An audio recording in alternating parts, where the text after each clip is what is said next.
বাবারা নাকি সব সময় ছায়া হয়ে পাশে থাকেন, তারা পাশে থাকলেই সব অসম্ভবকে সম্ভব করা যায়। হামজা চৌধুরীর মহা গুরুত্বপূর্ণ ম্যাচ সামনে রেখে তার বাবা এসেছেন হংকং চায়নায় খেলা দেখতে। তার বাবার সঙ্গে কথা বলবো এবং জানবো এই ম্যাচে তার প্রত্যাশা কী। আপনাকে ধন্যবাদ আমাদেরকে আসলে সময় দেওয়ার জন্য। আসলে দূর থেকে ছেলেকে আত্মবিশ্বাস জোগাতেই কি হংকং চায়নাতে আসা?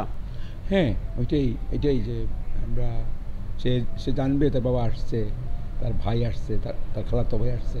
তো এইগুলা মনে সাহস যোগায় যে আমার আর ছোটোবেলা থাকতেও আমরা যখন ছোটো ছোটো তখন আমরা ওই ছোটো ছোটো তার যে ম্যাচ এওয়ে ম্যাচগুলো হইতো আমরাও যাইতাম, যখন যেতাম আমরা, সে খুব কেউ না গেলে সে ওই সময় তার মন খারাপ থাকতো, কেউ আসলো না।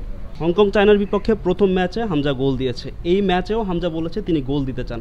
আপনার কি প্রত্যাশা? আপনার কি মনে হয় ছেলের মতো আপনারও আত্মবিশ্বাস আছে কিনা যে হামজা গোল দিবে? অবশ্যই দিতে পারলে অবশ্যই ভালো।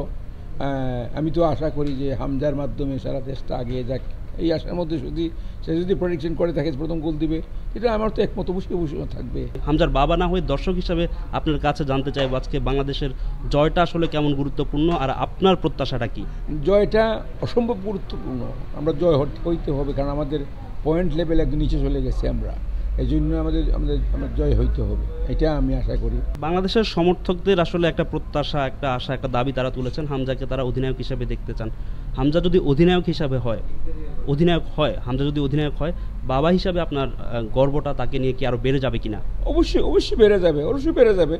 আর মানুষ চাইছে এটা মানুষের আবেগের থেকে বলতেছে, এটা ওই দিন হোক বা না হোক, তাতে আমার কোনো এই ভালোবাসার কোনো কমতি হবে না, হইলেও হবে না হইলেও অসুবিধা নাই। কারণ আমি তো ক্যাপ্টেন্সি করার জন্য বাংলাদেশে আসছি বাংলাদেশকে দেশ ফুটবলকে উন্নয়ন করতে, তুলে নিতে, সকল সময়ের উপর দোয়া করার জন্য। আমরা তো সবাই তো আল্লাহ বিশ্বাস করি, যে ধর্মেই থাকুক না কেন, আমরা সবাই একজন ভগবান বলেন, আল্লাহ বলেন, গড বলেন, বিশ্বাস করি তো সবাই যাদের আমরা জন্য, বাংলাদেশের জন্য সবাই যে দোয়া করে, হ্যাঁ, আশীর্বাদ করে সবাই যে আল্লাহ যাতে আমাদেরকে উইন করতে সহযোগিতা করেন, সাহায্য করেন, এটাই। Thank you.